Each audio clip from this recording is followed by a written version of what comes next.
Սիրելի հայրենակիցներ, ձեզ ենք ներկայացնում Խաչատուր Աբովյանի անվան հայկական պետական մանկավարժական համալսարանի կրթության, հոգեբանության և սոցիոլոգիայի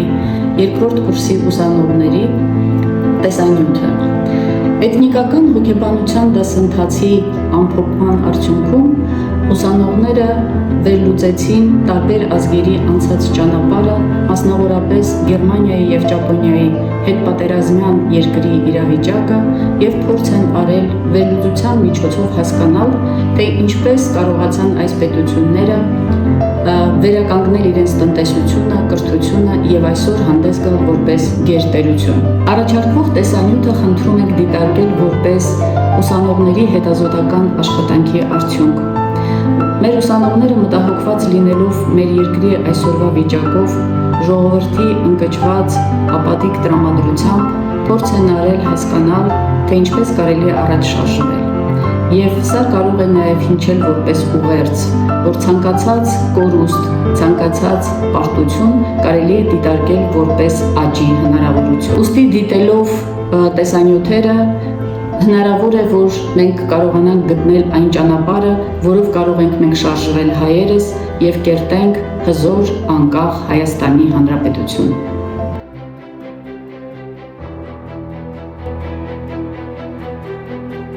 Այսօր մենք տեսնում ենք Գերմանիա, երկիր, որ առաջադեմ և զարգացած է գրեթե բոլոր ոլորտներով՝ տնտեսական, կրթական, մշակութային և այլ ոլորտներով։ Բացահայտենք, թե ինչպիսի գաղափարախոսություն և հոգեբանական ազդեցություն կար համաշխարհային պատերազմի տարիներին Գերմանիայի պատմության իրողություններում։ Հոգեբանական առումով Գերմանիան ուներ ազգայնամոլական գաղափարներ, որոնք ներառվում էին ղեկավար մարմիններից մինչև հասարակ քաղաքացիներ։ Այդ ազգայնամոլական գաղափարները ստիպում էին գերմանացիներին ընկալել իրենց որպես այնպիսի ազգ, որոնք իրավունք ունեն ղեկավարելու կամ որ ավելի վատ է բնաջնջելու այլ ազգային պատկանելիություն ունեցող մարդկանց։ Հիտլերը սլավոններին անվանել է ճակարի ընտանիք, նկատի ունենալով, որ նրանք իբրև ծույլ են և անկազմակերպ։ Նացիստական Գերմանիայի պրոպագանդայի նախարար Յոզեֆ Գեբելսին կից լրատվամիջոցները սլավոններին նկարագրել են որպես սիբիրյան տունդրայից պարզունակ կենդանիներ, որոնք նման են թափթփուկների մութ ալիքին։ Հիտլերը հայտարարել է, որ քանի որ սլավոնները անմարդաբնակ են, Ժնևյան կոնվենցիաները կիրառելի չեն նրանց նկատմամբ։ Ուստի երկրորդ համաշխարհային պատերազմի գերմանացի զինվորներին թույլատրվել է անտեսել սլավոնների վերաբերյալ այդ կոնվենցիաները։ Նացիստական կուսակցության քարոզիչ Յոզեֆ Գեբելսը մի անգամ իր օրագրում գրել է. «Քարոզչության էությունը կանգնում է նրանում, որ մարդկանց պետք է գրավել մի գաղափարի մեջ այնքան անկեղծ, որ նրանք չկարողանան փախչել դրանից»։ Հոգեբանական գաղափարախոսությունը պատերազմի ավարտին, Գերմանիայում պարտության հետևանքները։ Ընդունել, որ ճգնաժամի մեջ ես և ստանձնել պատասխանատվություն, հրաժարվել զոհի մտածողությունից և ինքնախղճահարությունից, ինչպես նաև ուրիշներին մեղադրելուց։ Ուրիշներից օգնություն ստանալը և հաջողված մոդելները ադապտացնելը լուծումների կարևոր մաս են։ Այնուամենայնիվ առանցքում ազգային ինքնությունն է, ով ենք մենք և մեր ազգային առանցքային արժեքները, որոնք չեն ուզում փոխել միաժամանակ ճկուն լինելով։ Նշանավոր պահ է, երբ Գերմանիայի կանցլեր Վիլի Բրանդը Լեհաստանում ակամայից ծնկի իջավ և ներողություն խնդրեց իր երկրի գործած ահավոր հանցանքների համար։ Ազգն ապաշխարեց։ Ըստ էության, արդյունքում Գերմանիան վերադարձավ հարևանների ընտանիք և դարձավ Միացյալ Եվրոպայի հենասյուներից մեկը։ Գերմանիայի կողմից ներողություն խնդրել է կարևորագույն դիվանագիտական քայլեր, որը փոխեց աշխարհի ընկալումը գերմանացիների նկատմամբ, սա խոսում է որպես ազգ հոգեբանական հասունություն ունենալու մասին, պատասխանատվություն կրելու և իրավիճակը ընդունելու քաջություն ունենալու մասին, քանզի ոչ բոլոր ազգություններն են ընդունակ դրան։ Երկրորդ համաշխարհային պատերազմից հետո Գերմանիան չբախվեց միայն նյութական ավերածությունների, այլ էքզիստենցիալ մակարդակի ճգնաժամի։ Նացիստական գաղափարախոսության պարտությունը դարձավ ազգային ինքնության փլուզման պատճառ։ Գերմանացիները այլևս չէին կարող հպարտանալ իրենց պետության, պատմության կամ մշակույթի որևէ մասով, քանի որ այդ ամենը կապված է հոլոկոստի ագրեսիվ ռազմական քաղաքականության և մարդկության դեմ հանցագործությունների հետ։ Հասարակական գիտակցության մեջ ձևավորվեց դատարկություն։ Եթե նախկինում հպարտություն էր միավորող ուժը, ապա հիմա դա փոխարինվեց ամոթով, լռությամբ կրթությամբ կամ մեղքի զգացումով։ Գերմանացի լինելը այլևս հպարտանալու առիթ չէր, այլ ներքին պայքարի աղբյուր։ Նոր գերմանական ինքնությունը հիմնվեց հետևյալ հիմնասյուների վրա. ժողովրդավարություն եւ իրավական պետություն, որպես հակազդեցություն բռնապետությանը, խաղաղության գաղափարախոսություն, որպես ռազմական ագրեսիայի մերժում, մարդու իրավունքների հարգում, որպես հումանիզմի հիմք, պատմական պատասխանատվություն, ոչ միայն սեփական անցյալի ճանաչման, այլ նաեւ զոհերի հիշատակին հավատարիմ մնալու ճանապարհով։ Այս ինքնության ձևավորումը տեղի ունեցավ աստիճանաբար՝ կրթության, մշակույթի, քաղաքացիական հասարակության եւ քաղաքական համակարգի միջոցով։ Մշակվեց այն գաղափարը, որ դարձյալ մարդ լինելը հնարավոր է միայն անցյալի լիարժեք ընդունման եւ նրա վերաիմաստավորման պայմաններում։ Ժամանակակից գերմանական հասարակությունը իր բացությամբ, ինքնաքննադատությամբ եւ հիշողության մշակույթով հենց այս վերածննդի արդյունքն է։ Մեղքի եւ պատասխանատվության գիտակցումը չի ընկալվում որպես թուլություն, այլ որպես բարոյական ուժի եւ պատմական հասունության դրսեւորում։ Մեղքի, ամոթի եւ խրանի մշակույթ, կոլեկտիվ մեղքի գիտակցում։ Երկրորդ համաշխարհային պատերազմից հետո գերմանական հասարակությունը բախվեց ծանր ճշմարտության։ Հոլոկոստի եւ այլ պատերազմական հանցագործությունների մեղավորությունը չէր սահմանափակվում միայն նացիստ առաջնորդներով։ Հասարակության լռությունն ու անտարբերությունը նույնպես դիտվեց որպես մեղքի դրսևորում։ Սա ձևավորեց կոլեկտիվ մեղքի գիտակցություն, որտեղ հասարակությունն սկսեց ընդունել իր անուղղակի մասնակցությունը։ Խարանի եւ ամոթի դրսևորումներ։ Ամոթի զգացումը խորապես ազդեց գերմանական ինքնագիտակցության վրա։ Այն արտահայտվեց մշակութային եւ կրթական ոլորտներում։ Սկսեցին հրատարակվել ինքնաքննադատական գրքեր, մշակվեցին կրթական ծրագրեր, որոնք կենտրոնանում էին պատմական ճշմարտության վրա եւ կառուցվեցին հուշարձաններ զոհերի հիշատակը վառ պահելու համար։ Այս ամենը նպաստեց խարանի մշակույթի ձևավորմանը, որտեղ անցյալի մեղքը բացահայտվում էր, ոչ թե թաքցվում։ Լռության սերունդ։ Պատերազմից հետո Գերմանիայում շատ ընտանիքներ լռության մեջ էին պահում անցյալը։ Ծնողները հաճախ հրաժարվում էին պատմել իրենց մասնակցությամբ կամ լռության մասին, փորձելով պաշտպանել իրենց երեխաներին կամ խուսափել խարանի զգացումից։ Այս լռության արդյունքում ձևավորվեց լռության սերունդը։ Այս սերունդը մեծացած 1950-ից 60-ականներին հոգեբանորեն կտրված էր զգում անցյալից։ Նրանք չգիտեին ոչ միայն պատմական իրադարձություններ, այլ նաև իրենց ծնողների իրական դերը այդ իրադարձություններում։ Սակայն 1960-ից 70-ականներին այս սերունդը սկսեց հակազդել այդ լռությանը։ Նրանք սկսեցին պահանջել բացատրություն, ճշմարտության բացահայտում, հանրային քննարկումներ եւ պատմական արդարություն։ Սա հանգեցրեց լայնածավալ քննադատության ինչպես ընտանիքներում, այնպես էլ հասարակությունում, նպաստելով Գերմանիայի պատմական ինքնագիտակցության վերաիմաստավորմանը։ Սերունդների միջև հոգեբանական հակասություններ։ 1960-ականների սերունդը, որը սկսեց վերաիմաստավորել պատերազմական անցյալը, հաճախ բախվում է իրենց ծնողների եւ պապերի սերնդի մերժողականությունն ու լռությանը։ Երիտասարդները մեղադրում էին իրենց ընտանիքի անդամներին չխոսելու համար։ Այս հակասությունները որոշ դեպքերում վերածվում էին ընտանիքում դարվածության, վստահության պակասի եւ նույնիսկ օտարացման։ Երիտասարդ սերունդը նայում էր անցյալին որպես բանալի սեփական ինքնության ձևավորման համար։ Միշտ առավակ սերունդը փորձում էր մոռանալ այդ անցյալը։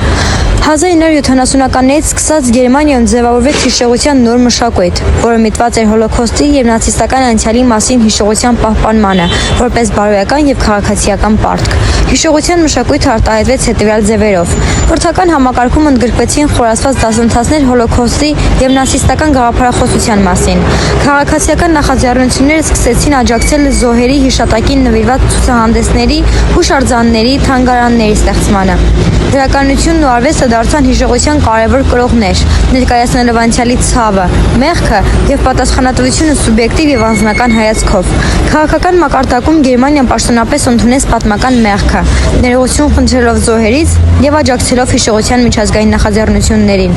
Այս մշակույթը չնայած տարաբնույթ ընկալումներին ծառայեց որպես կամուրջ անցյալի եւ ներկայի միջև։ Երկրորդ համաշխարհային պատերազմից հետո գերմանական հասարակությունը կանգնած էր ոչ միայն նյութական վերակառուցման, այլև հոգեբանական ապակիման անհրաժեշտության առաջ։ Պատերազմի, աղետի եւ ամոթի համակցած ազդեցությունը խորը հետքեր թողեց ինչպես անհատների հոգեկանում, այնպես էլ կոլեկտիվ հիշողության մեջ։ Այս պայմաններում հասարակության հոգեբանական վերականգնումը պահանջեց մի քանի կարևոր ուղղություն՝ թերապևտիկ, կրթական եւ մշակութային։ Պատերազմից վերադարձած զինվորները, փախստականները, որբացած եւ բռնության ենթարկված մարդիկ տառապում էին հետտրավմատիկ սինդրոմով, սակայն ժամանակի հասարակությունում այդպիսի խնդիրները հաճախ անտեսվում էին։ Գերմանական հոգեբանությունը երկար ժամանակ չի զբաղվել պատերազմական տրավմայի բացահայտ ուսումնասիրությամբ, սակայն 1960-ական թվականին թվականներից սկսած գիտական հետաքրքրություն կապված սերունդների միջև փոխարինող տրավմայի եւ լուրացան հետքերի հետ։ Սերնդափոխության արդյունքում նոր հոգեբանական հայացքներ առաջ եկան, ընդգծելով խոսելու, հիշելու եւ վերաիմաստավորելու կարեւորությունը։ Հոգեբանական վերականգնման մի մաս կատարվեց կրթական եւ մշակութային մեթոդներով, ներառյալ փաստադրական ֆիլմերը, վերհուշ գրականությունը, դպրոցական ծրագրերը եւ թանգարանները։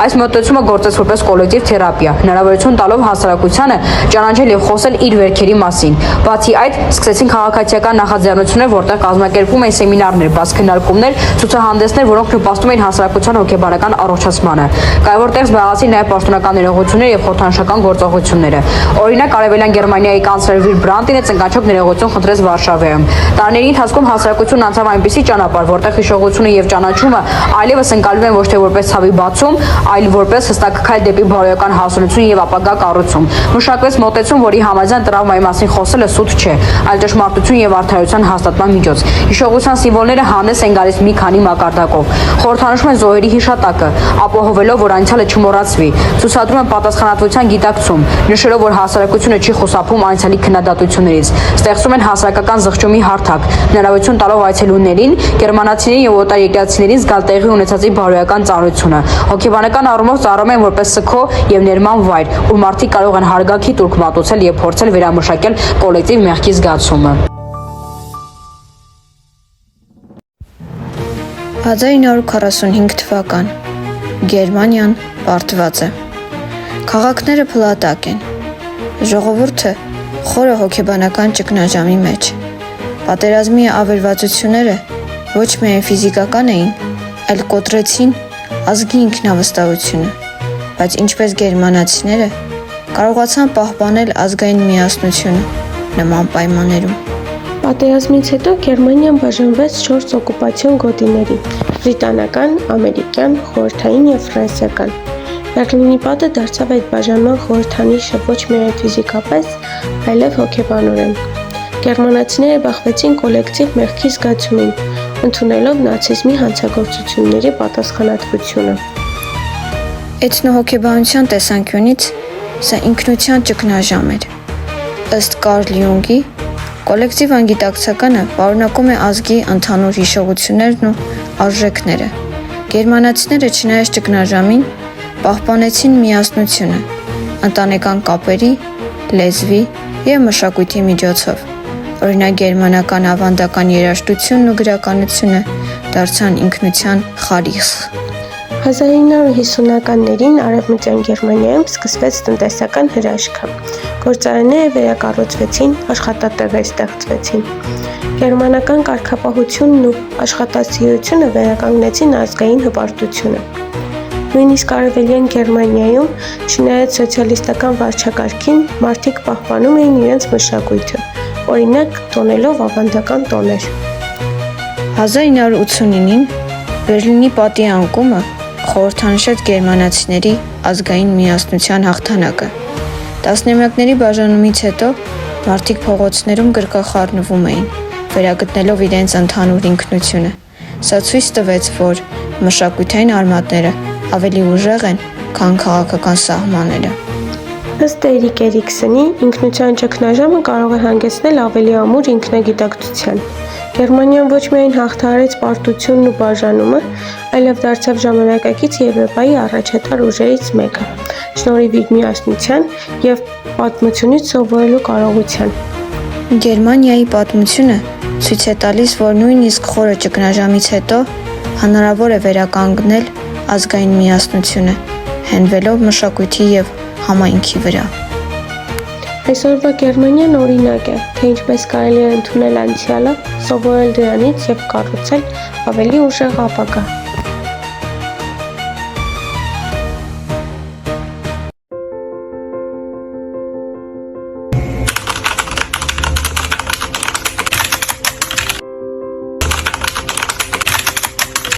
Պատերազմից հետո Գերմանիան կանգնած էր ոչ միայն ավերված քաղաքների,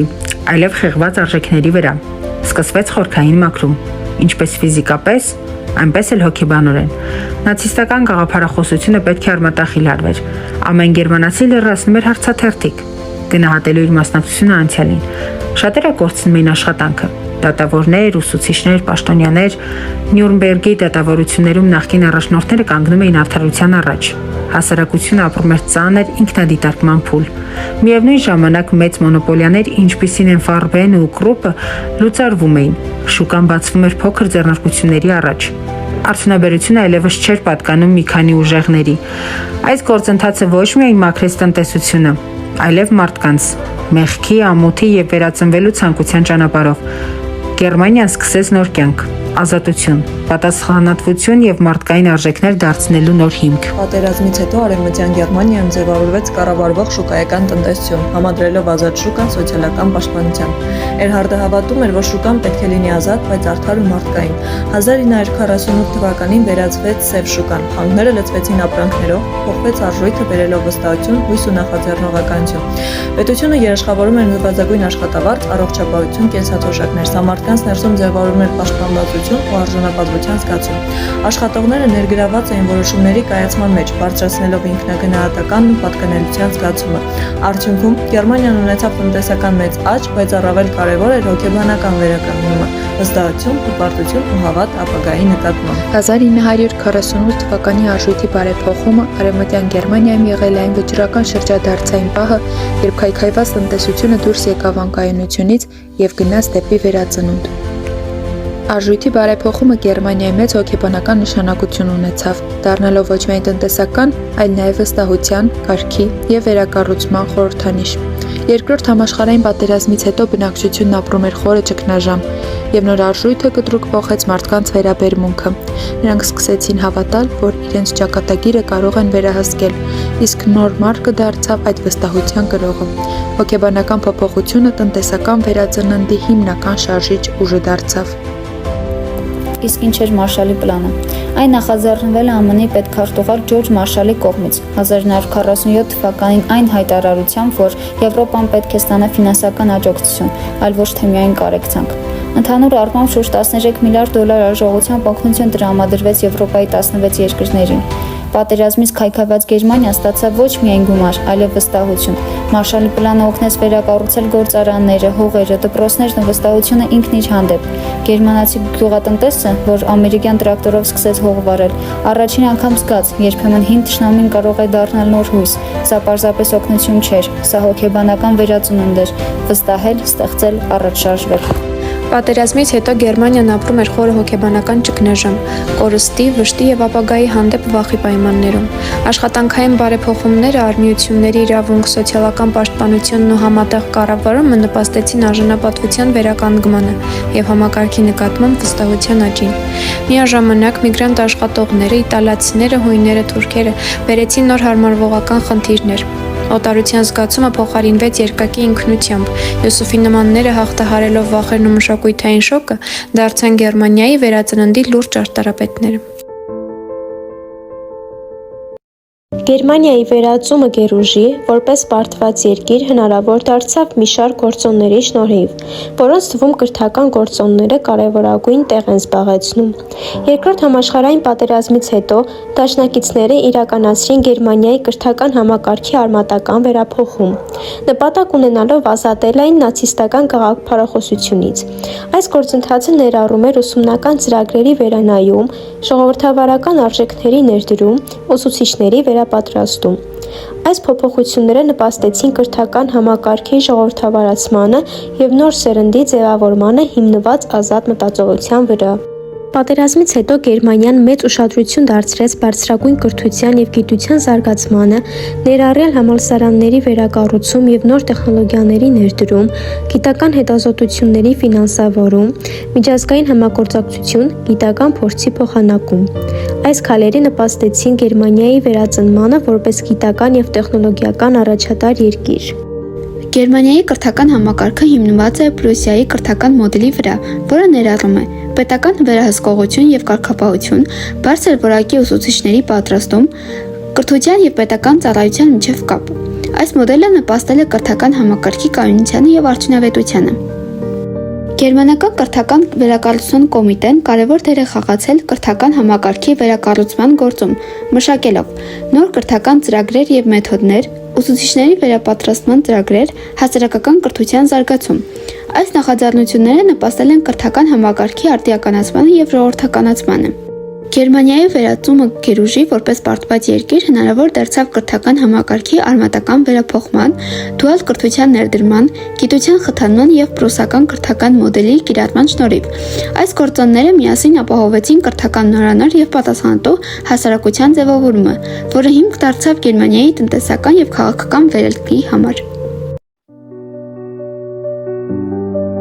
Ճապոնիայի ազգային միասնությունը։ Ազգային միասնությունը ժողովրդների միջև համերաշխության, համախմբվածության եւ ընդհանուր ինքնության զգացում է։ Ազգային միասնությունը կարող է ուժեղանալ պատմության, պատմական հիշատակության, մշակույթի տարածման, կրթության միջոցով եւ իհարկե միմյանց համաճարակության եւ համերաշխության։ Ճապոնիայի հետ պատերազմյան շրջանում գերտերություն դառնալու գործընթացում ազգային միասնականությունը կարևոր դեր խաղաց թե սոցիալական, թե տնտեսական եւ թե մշակութային մակարդակներով։ Ճապոնիայում ազգային միասնությունը շատ խորն արմատավորված է եւ արտահայտվում է մի քանի կարևոր ձևով. մշակութային եւ պատմական համախմբվածություն։ Ճապոնիան համեմատաբար միատարր երկիր է, լեզվական, մշակութային եւ էթնիկ առումներով։ Ճապոնացիները հաճախ ունեն ուժեղ հանրային պարտականություն եւ խմբային պատկանելիության զգացում, ինչը նպաստում է հասարակական կարգի փոխադարձ հարգանքի եւ համագործակցության։ Կրթական համակարգը։ Դպրոցում շատ կարևորում են ազգային ինքնությունը, պատմության իմացությունը եւ ճապոնական արժեքները, ինչպիսիք են սեր հայրենիքի հանդեպը, աշխատասիրություն եւ հարգանքը մեծերի նկատմամբ։ Ճապոնիան հաճախ է բախվում բնական աղետների, օրինակ երկրաշարժեր, ցունամիներ եւ այլն, եւ այսպիսի պահերին ժողովուրդը շատ համախմբված է լինում։ Օրինակ 2011 թվականին Ճապոնիայի երկրաշարժից ու Ֆուկուշիմայի ատոմակայանի աղետից հետո ամբողջ ազգը ցուցաբերեց կազմակերպվածություն, միմյանց աջակցություն ու կարգապահություն։ Տարածաշրջանային տարբերությունների հանդուրժող մոտեցումը։ Թեև կան տարածաշրջանային տարբերություններ, օրինակ Օսական եւ Տոկիոն ունեն տարբեր մշակույթներ։ Ճապոնացիները ընդհանուր առմամբ կարևորում են միասնական ազգային պատկանելությունը, անկախ այդ տարբերություններից։ Ճապոնիայի օրինակը ցույց է տալիս, թե ինչպես կարող է ազգային միասնությունը ձևավորվել մշակութային միասնականության, կրթության եւ հասարակական արժեքների շուրջ։ Հայաստանը նույնպես ունի ազգային միասնության որոշ ամուր հիմքեր, սակայն կան մի շարք գործոններ, որոնք երբեմն թույլատնում են այդ միասնությունը։ Ահա որոշ ուժեղ եւ թույլ կողմեր համեմատ Ճապոնիայի հետ։ Ուժեղ կողմերն են. ընդհանուր պատմություն եւ լեզու։ Հայ ժողովուրդն ունի հազարամյակների պատմություն, միասնական լեզու եւ մշակույթ, ինչը կարևոր նախադրյալ է ազգային միասնության համար։ Ազգի գոյատևման փորձառություն, ցեղասպանությունը, պատերազմները եւ շրջափակումները ձևավորել են մենք ընդդեմ դժվարությունների հոգեբանություն, որը կարող է ուժեղացնել համերաշխությունը։ Սփյուռքի դերը։ Սփյուռքը հաճախ զգում է ուժեղ պատկանելիություն Հայաստանին եւ մասնակցում է ազգային հարցերին, ինչը կարող է միավորող ուժ լինել։ Թույլ կողմեր։ Քաղաքական բևեռացվածություն։ Վերջին տարիներին հատկապես ուժեղացել է քաղաքական պարակտումը, որը ազգային միասնության հիմնական խոչընդոտներից է։ Մարդիկ հաճախ բաժանվում են ոչ թե գաղափարներով, այլ կողմ ու դեմ դիրքորոշումներով։ Տարածաշրջանային բաժանումներ։ Երևանցի, գյուղացի, արցախցի, հայաստանցի, մարզաբնակ, մայրաքաղաքաբնակ բաժանումը հաճախ խորացնում է հասարակական բևեռացումը եւ խանգարում միասնության ձևավորմանը։ Սոցիալական անհավասարություն, տնտեսական բևեռացվածությունը, աղքատությունն ու արտագաղթը հաճախ ստիպում է մարդկանց կենտրոնանալ սեփական գոյության վրա, ավելի քիչ մտահոգվելով ազգային միասնության շահերից։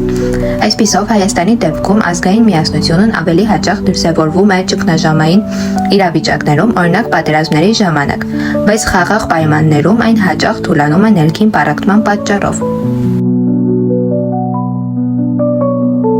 Ճապոնիայի թեթև արդյունաբերությունը պատմականորեն կարևոր դեր է ունեցել երկրի տնտեսական զարգացման մեջ, թեև վերջին տասնամյակներում ծանր արդյունաբերության եւ բարձր տեխնոլոգիաների ոլորտների աճի հետևանքով դրա նշանակությունը նվազել է։ Այնուամենայնիվ, Ճապոնիան մնում է ավանդական եւ ժամանակակից թեթև արդյունաբերության որոշ ճյուղերում գլխավոր խաղացող։ Պատմականորեն Ճապոնիան հայտնի էր բարձրորակ եւ բնական մետաքսով, բաբակյա գործվածքներով եւ տեխնոլոգիական նյութերով։ Վերջին տարիներին զարգանում է էկոլոգիական տեքստիլի արտադրությունը, օգտագործելով վերամշակված նյութեր։ Թեթև արդյունաբերությունը Ճապոնիայում թեև արդիականացվում է, բայց դեռևս պահպանում է իր ավանդույթները, համատեղելով ժամանակակից տեխնոլոգիաների ազգային գեղագիտության հետ։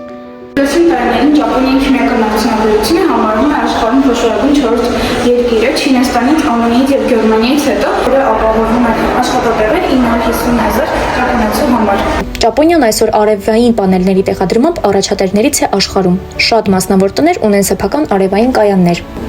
Քամու էներգիա։ Ճապոնիան զարգացում է ինչպես ցամաքային, այնպես էլ ծովային քամու էներգիան։ Ծովային քամու կայանները հատկապես արդյունավետ են, քանի որ կղզային երկրում քամու հոսանքները կայուն են։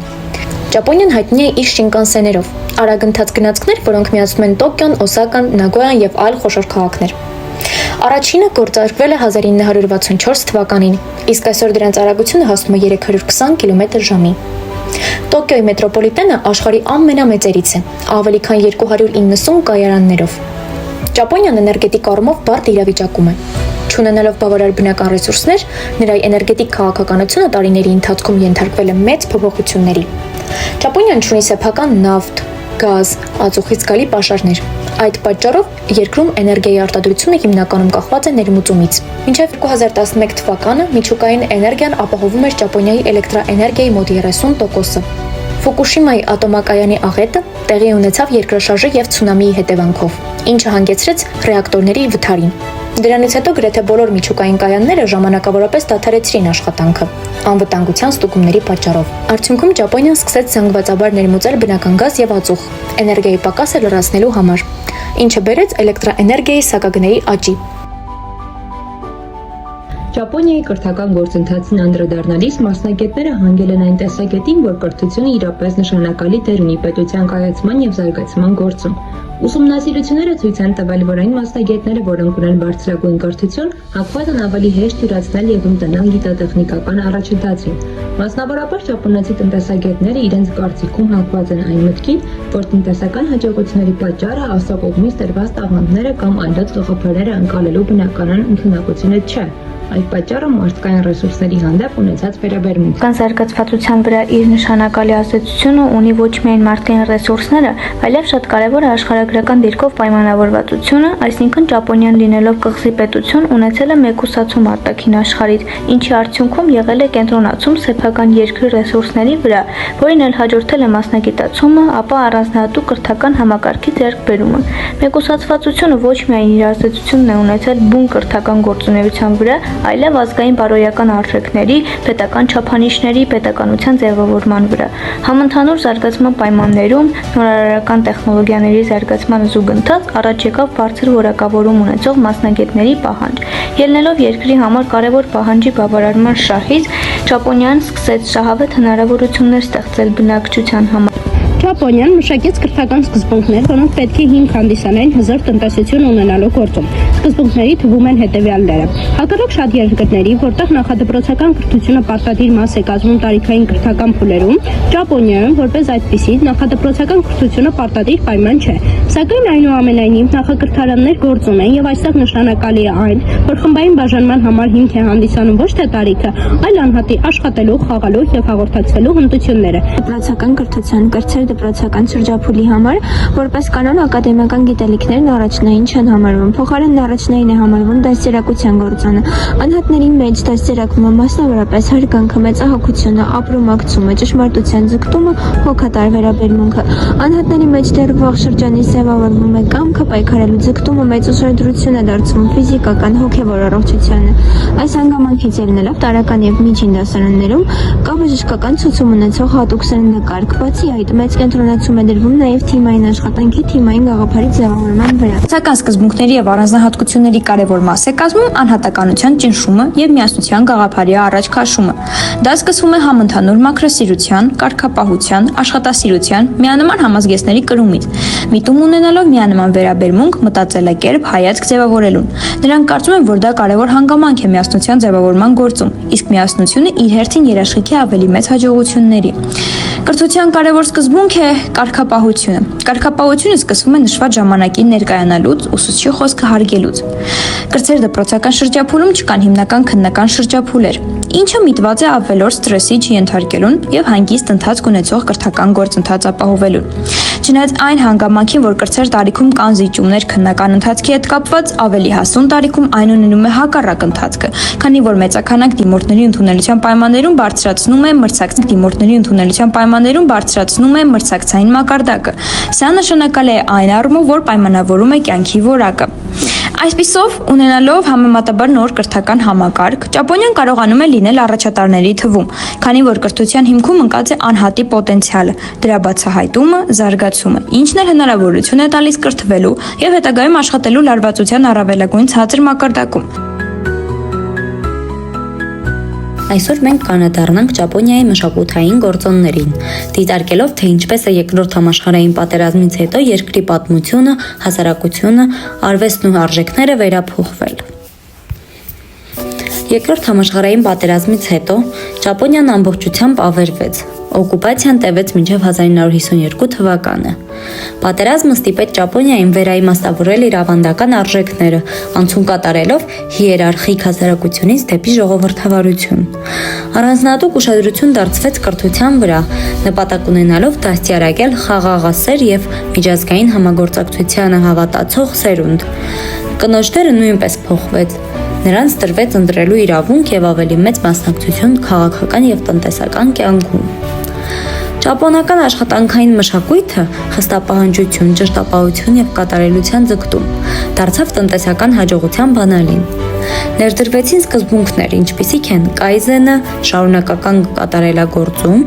եւ ջիդոկանը, ինքնակառավարում։ Թեև Ճապոնիան փոխարեց արևմտյան մշակութային ձևերը, սակայն կարողացավ ստեղծել սեփական ինքնատիպ բովանդակությամբ երաժշտություն եւ գրականություն, որոնք տարածվեցին ոչ միայն Ասիայում, այլև ԱՄՆ-ում եւ Եվրոպայում։